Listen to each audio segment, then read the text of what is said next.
So hello guys, आज हम discuss करने वाले हैं टाटा पावर शेयर के बारे में कि टाटा पावर शेयर क्या करेगा। आपका क्या 150 रुपये जाएगा, क्या 250 रुपये जाएगा, आपका 300 रुपये जाएगा, आपका 100 रुपये जाएगा, क्या करने वाला है टाटा पावर का अगला मूव।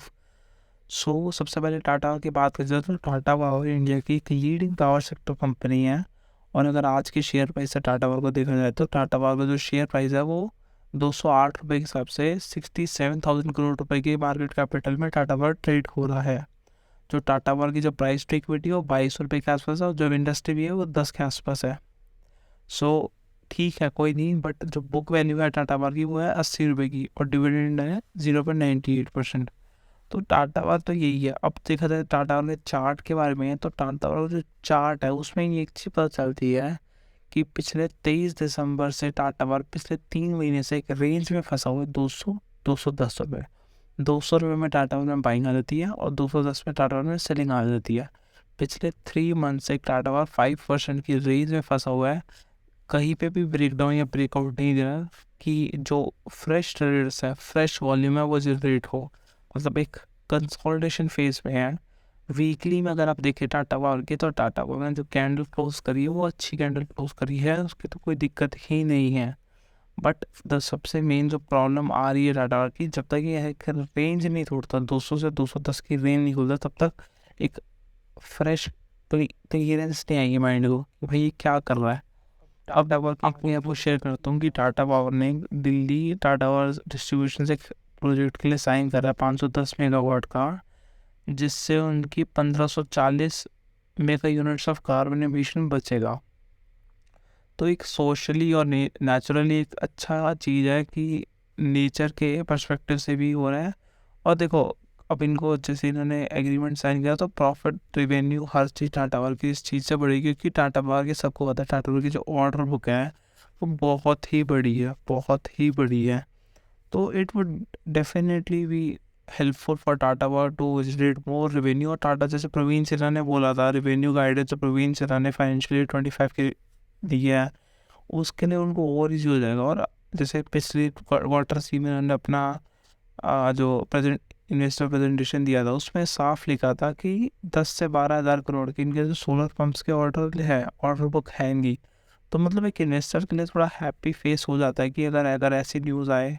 अगर ठीक है, पावर के फाइनेंशियल्स की बात करें जाए तो टाटा पावर के फाइनेंशियल्स में दिसंबर 2020 से 7,000 करोड़ से 14,000 करोड़ रुपए की सेल्स हो गई है।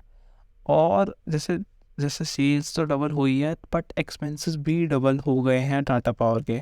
और जो ऑपरेटिंग प्रॉफिट है वो 1,700 करोड़ से 2,300 करोड़ आ गया। तो टाटा पावर की जो ऑपरेटिंग प्रॉफिट है वो तो डबल नहीं हुआ, वो एक तरह से 20 से 30% की ग्रोथ है।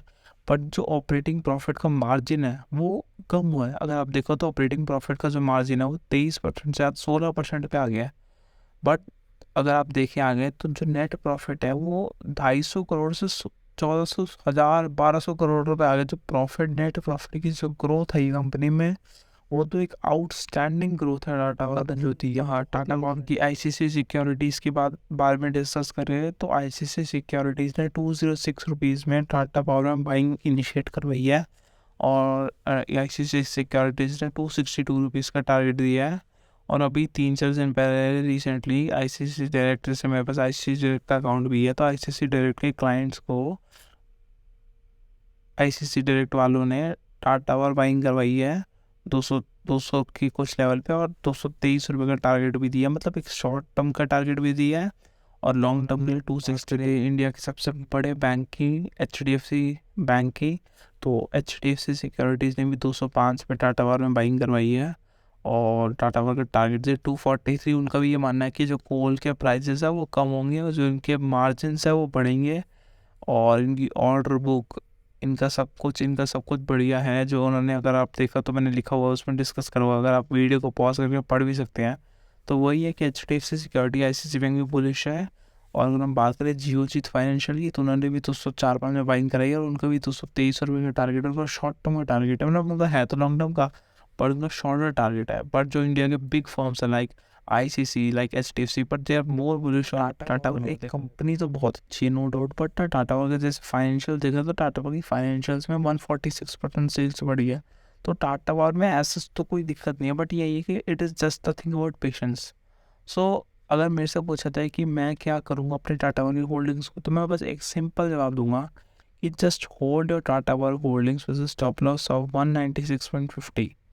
अपनी जो टाटा पावर की होल्डिंग्स है उसको 196.50 के स्टॉप लॉस से होल्ड करो, और 215 पे अगर ब्रेकआउट आता है, 220 जाता है, तो थोड़ी क्वांटिटी बढ़ाओ और 240 के आसपास पार्शियल क्वांटिटी एग्जिट करो और लॉन्ग टर्म के लिए छोड़ दो।